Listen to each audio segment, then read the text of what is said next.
He waited 6 winters in a shelter kennel. Never barked. Never begged. Just held that ragged toy monkey in his mouth. While younger dogs found homes, Barney watched the door. Every night, he curled up with the same threadbare friend. Then one day, someone finally saw the dog with the monkey. The first night Barney was left at the county shelter in Billings, Montana. Snow dusted the parking lot. He did not whine or claw at the kennel door. He just curled around the stuffed monkey someone had tossed in with him. Brown fur faded, one button eye missing. He did not know it then, but that toy would be his only constant for the next 6 years. Barney was a yellow Labrador retriever, big-boned and slow-moving even at 5.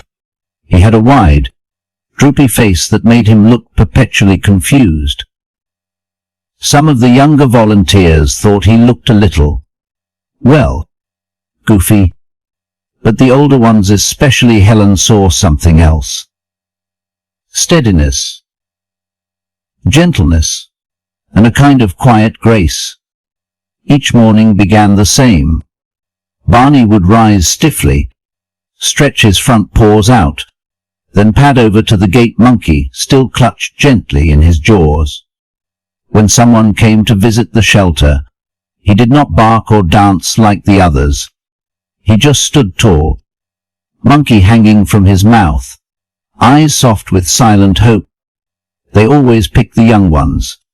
Helen used to whisper while cleaning his kennel. "Don't take it personally, sweetheart." Barney would press his nose into her palm and sit quietly beside her, like he understood. Years passed. Names came and went. Dogs with bouncy tails and floppy ears left with smiling families. Barney stayed. So did the monkey. The toy took a beating. Rain dripped through leaky windows some nights, and Barney would nudge the monkey beneath him to keep it dry. Once, a new pup tore a leg off through the kennel fence. A volunteer stitched it back with blue yarn and a crooked hand. Barney did not seem to mind. He just kept holding it. People came and peered into his run. Some asked, "Why does he carry that thing?" Others chuckled. "Looks like a baby with a blankie." But most turned away.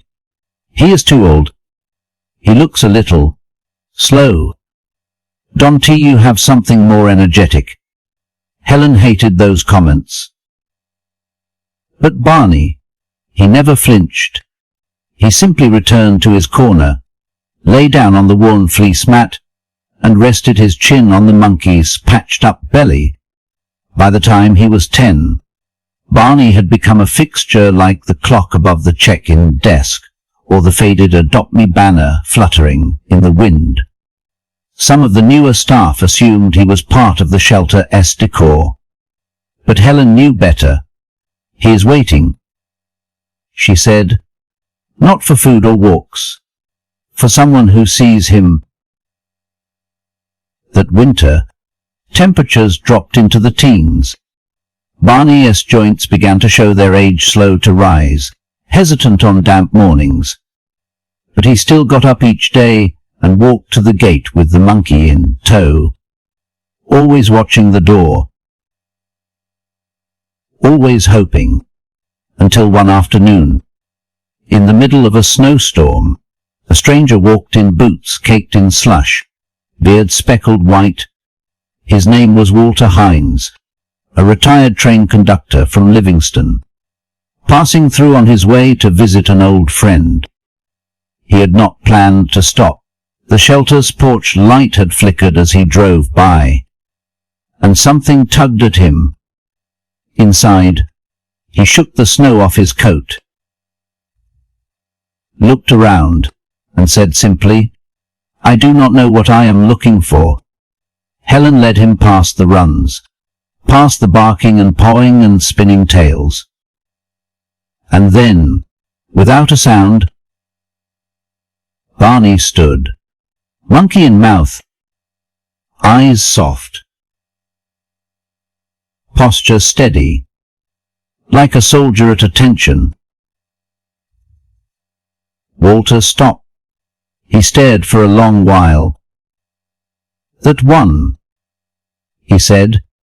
"What is his name?" Helen smiled. "Barney. He has been waiting a long time." Walter nodded slowly. "Looks like we have both been waiting." Part 2: The Blanket and the Porch. The next morning, Helen was already in the back when the shelter bell rang. She wiped her hands on her apron and stepped out front, expecting a delivery truck or a stray dog brought in. Instead, it was Walter Hines, standing there again, boots cleaner now, but eyes still holding that same storm-grey stillness. He did not say hello, just reached into his coat and pulled out a folded plaid wool blanket, old but freshly laundered. "I thought he might like this," he said. Helen looked at him, then toward the kennels. "You came back. I could not stop thinking about him," Walter said, the way he stood there, like he would already chosen me before I would even thought about it. She nodded, her throat tightening. Walter scratched the back of his neck. "I am not here for a trial. I am here for a promise. If he will have me, I will take him home." Barney was still in his usual spot. Same corner, same monkey. But when he saw Walter, he rose slower than the day before, hind legs stiffer, one front paw dragging for half a step before it caught up. Still, he walked to the gate tail, giving 2 quiet wags, and sat down. Walter crouched low. "Old boy." He reached through the bars and held out his hand. Barney did not sniff. Didn't he hesitate? He just leaned in and placed the toy monkey gently in Walter's palm. Helen stood frozen behind them. Walter chuckled softly. "I guess that means yes."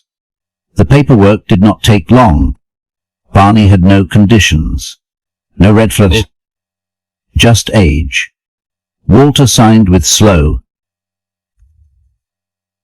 deliberate strokes, his fingers knobby and marked with time.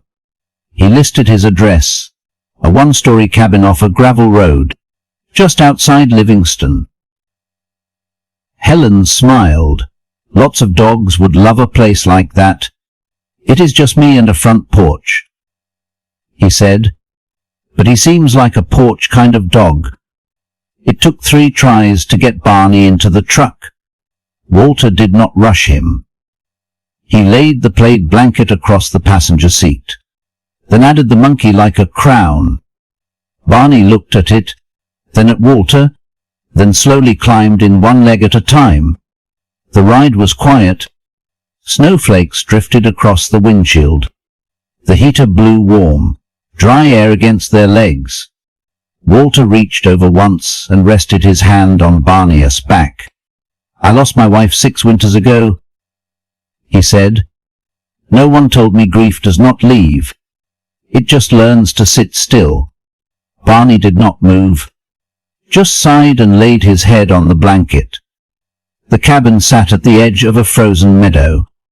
Pine trees bordered the property, their branches heavy with snow. An old wooden rocker waited on the porch. The steps creaked when Walter climbed them. He held the door open. Barney hesitated at the threshold. "Take your time," Walter said. Barney stepped in. The floors were worn pine. The fireplace crackled with quiet orange light. A basket of mismatched socks sat beside a brown recliner. Walter set the monkey near the hearth. Barney walked over, nudged it once, and lay down beside it with a low huff. That night, Walter filled 2 bowls, one with water, one with chicken and rice. Barney ate slowly, chewing with care. Afterward, he lay on the blanket again, facing the fire. Walter sat beside him. "Looks like we are both just trying to make it through winter, huh?" Barney did not respond, but he did not look away either. The house was silent, save for wind against the glass and firewood settling with soft pops. And in that warm, flickering light, man and dog sat side by side, 2 souls stitched back together by a single ragged monkey, and the quiet kind of love that does not need words. Part 3. The rhythm of gentle things. Mornings in Livingston came slow and pale. Light filtered through the old cotton curtains like breath on cold glass. Walter rose early, always the same way, left leg first. Stretch. Slippers on. By the time the kettle whistled, Barney would be stirring too, lifting his head with that same groggy blink he gave the world every day in the shelter. He did not bound out of bed, didn't rush to the door. He was older now, and like Walter, he moved with care, not urgency. They made a quiet pair. The 3rd morning, Barney did not eat right away. He sniffed the bowl, then circled once before lying back down with a low grunt. Walter watched him closely, noting how Barney stretched his front paws far forward before rising. Like the effort needed negotiation. He did not panic. Didn't he call anyone? Just sat down beside the dog and gently scratched behind one ear. "I get stiff, you know," he murmured, "especially when the frost sets in." Later that day, Walter made a trip to the general store. He picked up a soft orthopedic mat, a jar of peanut butter, and something the clerk called joint support chews. "I do not need a vet," he said when asked. "Just need to make life a little softer for a good boy." By the end of the week, Barney had mapped the house. Front door to fireplace, water bowl to porch steps. He had a spot in every room, though the one he liked best was by the bookshelf, bathed in morning sun from 8 to 10. He still carried the monkey now and then. Not everywhere. Not constantly. Sometimes he left it on the windowsill like an offering. Other times, he brought it to Walter and gently set it at his feet. Waiting, as if asking for the old man to tell him a story, Walter kept a small notebook beside the chair in the living room. He would started jotting things down. Nothing big. Just notes. Barney did not finish breakfast. Weather dropped last night. Stairs were harder today, added a towel for grip. More naps, less tail wagging. Still follows me into the kitchen. He never showed the list to anyone. Didn't he post it online or talk to the neighbors? It was not about worry. It was about watching someone you love age, and making space for that. By the second week, something subtle shifted. Barney wagged his tail twice when Walter came back from the mailbox. He followed Walter to the shed and sat patiently while tools clinked.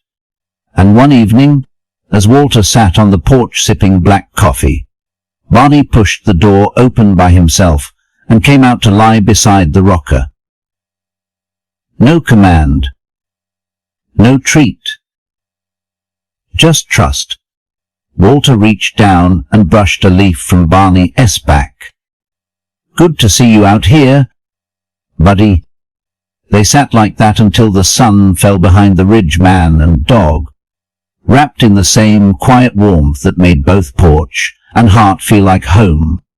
Walter never called Barney a rescue, never told anyone he saved the dog. Truth was, Barney rescued the silence, made it fuller, softer. The house used to echo after sunset. It breathed. Part 4: The Storm and the Watchdog. It started with a shift in the wind. Walter knew Montana weather did not ask permission. One moment, sunshine skimmed the meadow. The next, clouds rolled in like bruises across the sky. By late afternoon, the trees bent in the gusts. Branches tapped at the windows like anxious fingers. And Walter, out of habit, filled 2 pitchers with water and checked the flashlight drawer. Barney watched him from the living room rug. He did not like the wind. His ears twitched with every thud on the roof, but he did not pace. Didn't he whine? He simply stood up, turned once in place, and lay back down facing the door. When the power flickered, Walter lit 2 candles and set one near the mantel. "Looks like we will be roughing it tonight, old boy." Barney rose slowly, joints cracking just audibly enough to make Walter wince in empathy. He came to sit at Walter's feet, pressing his side lightly against the old man's shin. It was not fear, it was presence. Even when thunder rolled low and long, Barney did not flinch. He just stared out into the darkened window, monkey toy beside him like a sentry's badge. Walter stood up to fetch the matches from the kitchen, and that is when it happened. A loud crack, sharp and fast, followed by the unmistakable sound of wood splitting. A limb had come down. Heavy. Too close. The power went out for good. Walter froze. He turned, reaching for his coat, heart thudding not from panic, but from the weight of age and memory. 6 years ago, during a similar storm, he would lost his wife. Not in the house, not to the wind, but to the silence that followed. He remembered sitting alone in the dark, holding her old cardigan, feeling utterly useless. But this time, something broke the silence. A low bark. Just once. Barney had stood, stiff but steady, and positioned himself at the front door. Head low. Shoulders forward. He did not bark again. He just waited watching. Guarding. Walter did not move for a moment. Then he walked over and sat beside him on the floor. "No one's out there," he said gently, placing a hand on Barney's back. "But I appreciate the thought." Barney turned and did something he had not done before. He placed his paw across Walter's lap, then rested his head on the man's knee. They stayed like that for a while. The wind roared, the trees groaned, and inside the small cabin, 2 souls waited together, one having seen many storms, the other just finally learning what it meant to ride them out with someone by your side. The monkey toy lay between them like a thread, connecting old hurt and new trust. Later, with the fire dimming and the wind finally retreating, Walter stood and stretched. "I think you have got some watchdog in you after all," he said. Barney did not answer, but his tail thumped once against the floorboards. And when they turned in for the night, Barney did not lie by the hearth. He lay by the bedroom door. Part 5: Adjustments of Quiet Love. The morning after the storm came crisp and still. No wind, no birdsong, just the hush that follows something broken. Outside, the front yard was scattered with pine needles, and one large branch wedged against the side fence. Walter stepped onto the porch with a broom and a sigh. Behind him, Barney pushed the door open gently with his nose, paused on the threshold, then stepped down one paw at a time, deliberate and careful. It was not just the cold anymore. Walter could see it now, the hesitation before standing, the stiff pause after walking, the way Barney tilted slightly to one side like an old bench leg worn uneven by time. He did not mention it aloud. Didn't he fuss? He just took mental note, as he always did, favoring left hip, back legs tighter today, didn't finish breakfast until noon. That afternoon, Walter drove into town. The general store clerk knew him by name. "Back again?" the man asked, bagging a canister of coffee. "Yeah," Walter said, adding an extra thick dog bed, a pack of soft chews for joint support, and a rubber grip mat to the order. Storm shook things up. Figured we could both use something easier underfoot. When he got home, Barney did not meet him at the truck like he had before. He was curled in his sunspot near the bookshelf, monkey tucked under his chin. His eyes lifted when Walter stepped in, but he did not rise. "You do not have to get up for me," Walter murmured, walking over and placing the new bed nearby. Barney sniffed it once, then let out a quiet huff through his nose. Walter knelt beside him, bones cracking louder than Barney's. "You have been carrying hope longer than most folks carry grief," he said, stroking the dog's wide head. "Let me carry a little of it now." The next few days passed in a kind of rhythm unique to older hearts, both human and canine. Walks became strolls that circled no farther than the mailbox. Meals were smaller but warmed, and every morning Walter mixed a spoonful of fish oil into Barney's breakfast with a nod, like a secret shared. He did not tell anyone. Didn't he search online for a cure or whisper worries at the vet's office? He just adjusted the rugs, added a second water bowl near the porch, placed a step cushion near the hearth. Little things. Quiet things. The kind that said, "You are still strong, but I will help where I can." One night, Walter sat on the floor beside Barney instead of in his recliner. The dog was lying on the new bed, legs sprawled like an old rug, monkey resting beneath his chin. Walter leaned back against the couch and stared at the ceiling. "You know," he said, voice low, "when people ask what makes a dog special, they talk about loyalty, or how well they fetch, or follow commands." He glanced sideways at Barney. "But I think it is how you listen, the kind of listening that does not need sound." Barney opened one eye, then shut it again. Walter smiled. By the fire, the shadows stretched longer every night, but the house no longer felt empty, even in silence.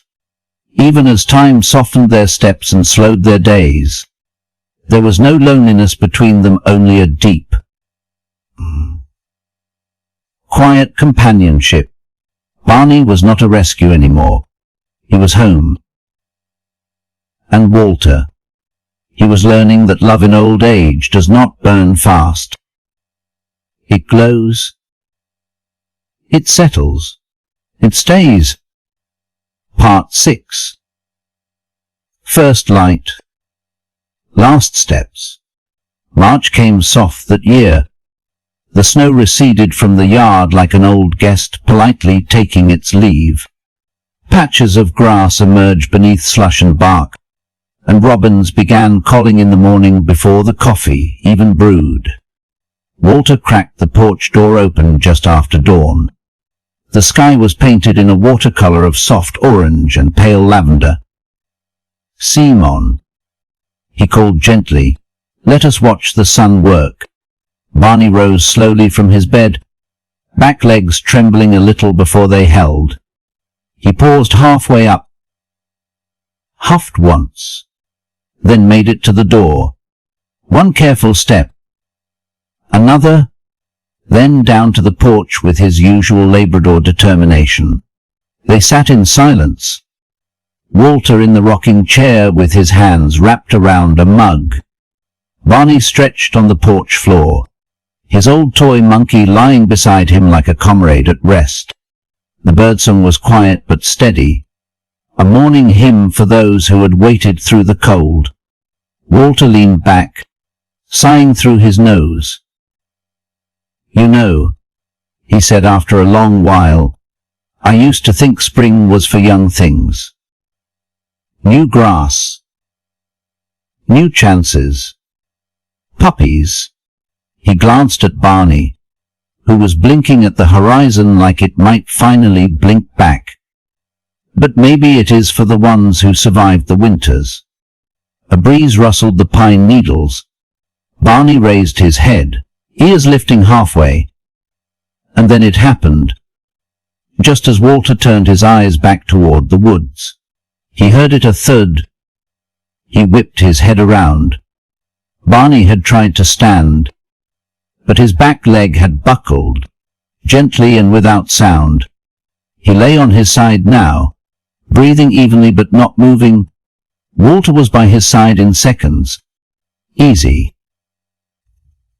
he whispered. "No rush. Let us just sit a minute." Barney blinked slowly, as if embarrassed. Walter did not panic. Didn't he gasp or call anyone? He simply placed his hand over Barney's heart and waited until the rhythm steadied beneath his palm. Then, without speaking, he sat beside the dog on the floorboards, letting the coffee cool in the breeze. Minutes passed. Then Barney made the effort again. He rose slower than ever, wobbly but he rose. Walter offered no command, only a whisper. "You have still got it, old boy." That afternoon, Walter opened the back of the closet and pulled out an old box. Inside, a well-worn ramp he had built for his wife years ago when stairs became a problem.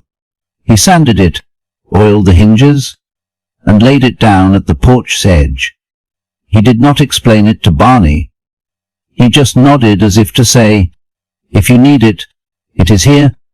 By week's end, Walter also rearranged the rugs again. One near the fireplace, one by the bedroom door, one leading to the porch. Each path mapped like a trail for paws that moved slower now but still insisted on moving. He jotted a few more notes in his leather notebook. Back legs weaker, especially mornings. Still eager to follow me, heart stronger than the hips. Ramped the porch, added memory foam. He never once wrote the word decline. To Walter, Barney was not fading. He was adapting, and Walter would adapt too. Because love, in the quiet corners of old age, was not about holding on tight. It was about letting go gently, one soft adjustment at a time. Part 7. A cake for the dog with the monkey. Walter did not know Barney's real birthday. The shelter guessed late spring, maybe early April. But Walter preferred to mark March 10th, the day they met in the middle of that snowstorm, when a dog with tired eyes and a ragged toy monkey had looked straight into his soul. So when the date rolled around again, Walter rose early. He brewed coffee, scrambled 2 eggs, and mixed up a small dog-friendly cake from an old recipe card labeled for Max 1989. Max had been a shepherd mix, gone long before his wife passed. This morning, the house smelled faintly of oats, peanut butter, and memory. Barney followed Walter slowly into the kitchen, nose twitching at the scent. He had not touched breakfast the day before, not unusual now, but today, something flickered in his eyes. Not hunger. Curiosity. Made you something, Walter said, placing the small cake, no candles, on a low ceramic dish near the hearth. Barney approached, sniffed once, then twice, and then, with the same patience he showed for everything in life, he began to eat. Carefully, deliberately, with dignity, Walter watched from the rocker, hands wrapped around a warm mug. "Here's to the ones who wait," he said softly, "and to the ones who do not mind how long it takes." They spent the rest of the morning on the porch. Barney dozed beside his monkey, front paw resting gently on its patched-up ear. Walter read aloud from a book his wife used to love, short stories by Raymond Carver, the kind with quiet heartbreak tucked between ordinary moments. It would have been a perfect day, but just past noon, the knock came. The woman on the porch was maybe in her 40s, wore a windbreaker, sunglasses, and the hesitant look of someone who was not sure they were welcome. She carried a folder in one hand and a leash in the other, empty. "I am sorry to bother you," she said. "I got your address from the shelter. Helen said it might be okay." Walter stepped outside, closing the door halfway behind him. The woman looked down at her feet, then met his gaze. "My name is Emmy Caldwell. I think I used to know that dog." They sat on the porch steps, the leash now coiled like a snake in her lap. Amy explained how she and her brother had adopted a Labrador when she was a teenager, big, dopey, always carried toys around. His name had been Benson, but she always called him Barney. "He used to carry this stuffed squirrel everywhere," she said, smiling through her words, "even after it lost all the stuffing." She paused. "Then my brother joined the Navy. My mom lost her job. We lost the house." Her voice broke slightly. "We surrendered him during a rough patch. I always thought maybe someone took him in." Walter looked back toward the door, where Barney now lay in the hallway, tail just barely thumping at the sound of voices. Emmy wiped her eyes. "I thought about him every year, even kept the leash." Walter said nothing for a long moment. Then he stood, opened the door wide, and simply said, "Come say hello." Emmy knelt slowly beside Barney. She did not call his name, didn't reach too fast. She just sat, hands in her lap, tears rolling freely. Barney looked at her. Then, just once, he reached forward and set his monkey gently on her knee. No barking, no jumping, just the kind of memory that only dogs keep buried deep in fur, bone, and breath. Emmy cradled the toy, pressed her forehead to Barney's. "Sorry," she whispered. "I never stopped loving you." Barney closed his eyes and exhaled. That night, after she left with the promise to return soon, and the monkey returned to its rightful place, Walter sat beside Barney, by the fire. "Well," he said, voice low, "looks like someone remembered after all." Barney did not move, but he did not let go of the monkey either. Part ate the gift that waited too. Emmy came back 3 days later. This time, no leash, just a small box wrapped in brown paper, edges softened like it had traveled a long road. Walter heard her car before he saw it, an old Subaru, tires crunching slow across the gravel. He rose from the porch rocker, waved once, and met her halfway down the walk. "I hope this was not overstepping," she said, holding out the box. "I found it in a crate from my mom's garage last summer. I almost threw it out." Walter took the package with both hands. It was light, like dried leaves or an old letter. Inside was a toy squirrel. Faded tan, seams loose at the belly, eyes long gone, but unmistakably loved. "I thought maybe he would remember," Amy said, almost embarrassed. Walter did not speak. He simply nodded once and motioned her toward the house. Barney was lying by the fireplace, his monkey beside him as always. He did not get up when they entered, but his eyes lifted, calm and curious. Amy knelt, unwrapped the squirrel, and placed it on the floor between them. Barney blinked, sniffed once. Then without ceremony he nudged the monkey aside and pulled the squirrel into his paws. Amy gasped softly, covered her mouth. Walter turned away. Later that evening, Amy sat on the porch steps with Walter, mug of tea in hand. "He remembered," she said. Walter nodded slowly. "Dogs do. They remember the good and forgive the rest." She looked toward the screen door, where Barney lay in the hallway, squirrel tucked under his chin. "Do you think he is ready to go?"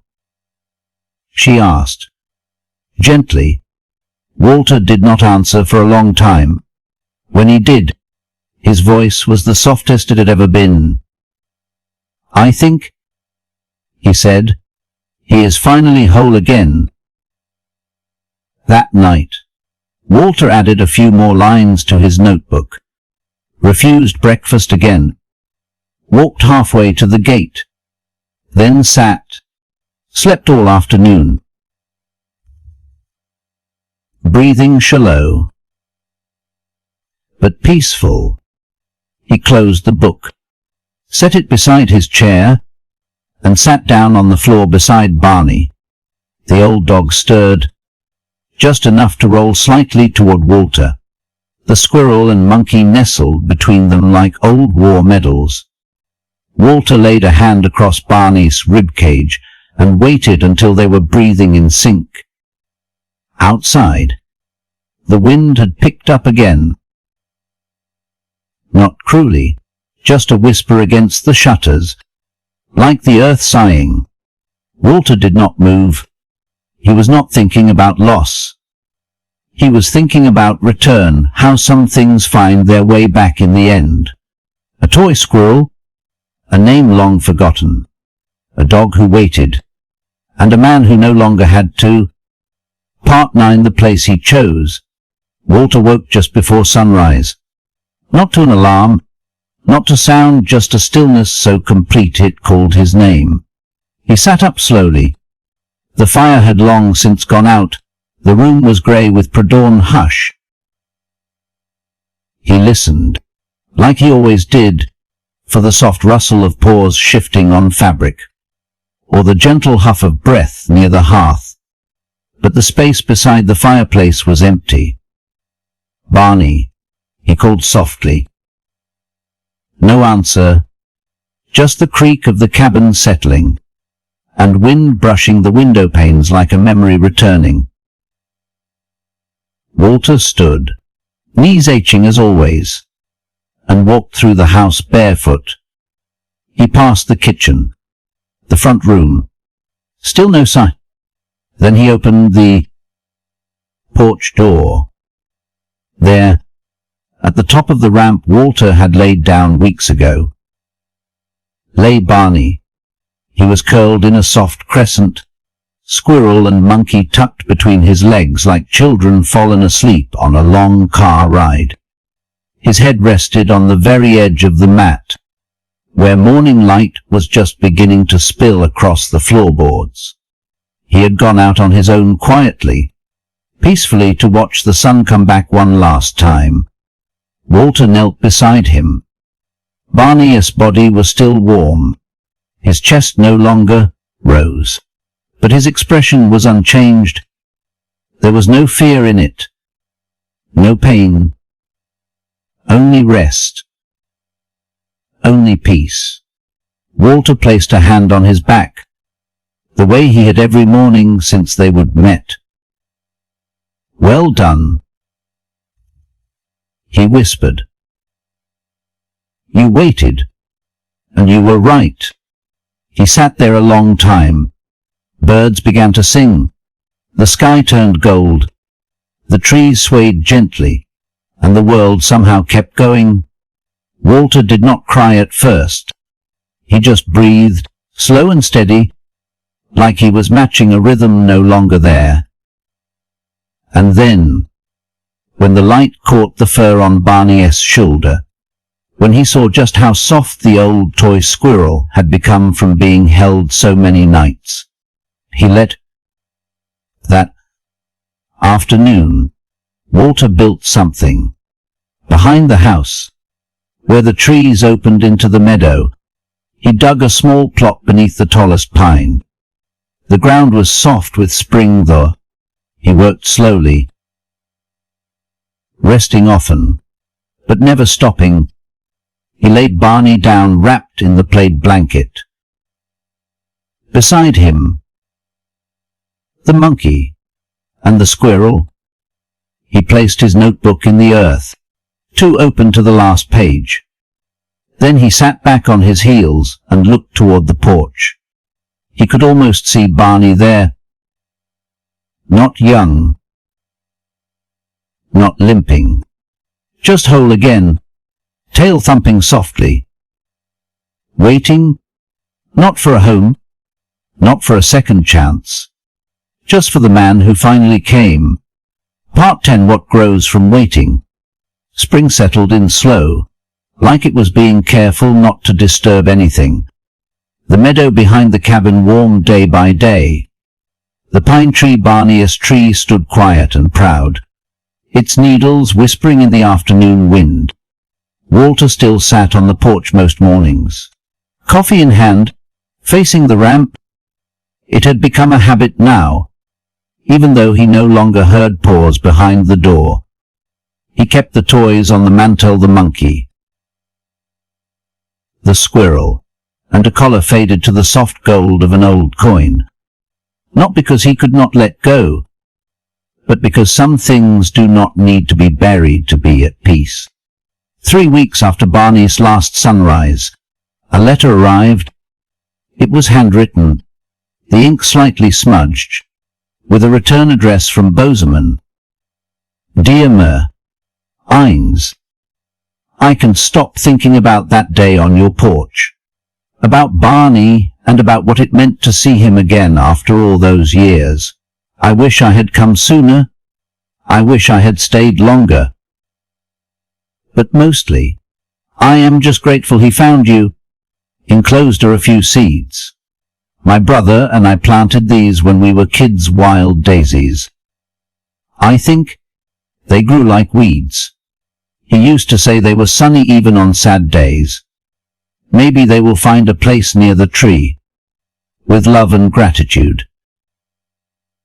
Emmy Caldwell. Walter read it twice, then carried it out back.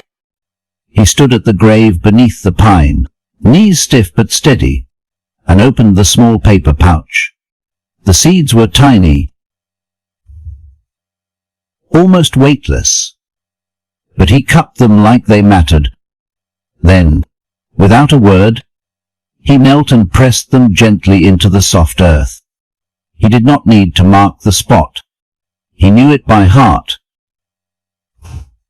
That evening, a breeze lifted across the porch. Walter sat with a blanket across his knees. No dog beside him. But still, he reached down and patted the wood as if he were. Some habits did not fade. Some comforts did not leave. Rocked slowly as the light dimmed. And when the first stars blinked through the twilight, he said, to no one and to everything, still watching. Summer came, and with it, the daisies. Not in neat rows, not like a garden. They sprouted crooked and wild just as they were meant to. Little bursts of white and gold pushing through memory and mulch. And every time Walter passed by, he touched one gently and smiled, because love does not end when the barking stops. It keeps blooming in soil, in stories, in soft footfalls that never really leave the porch. The end.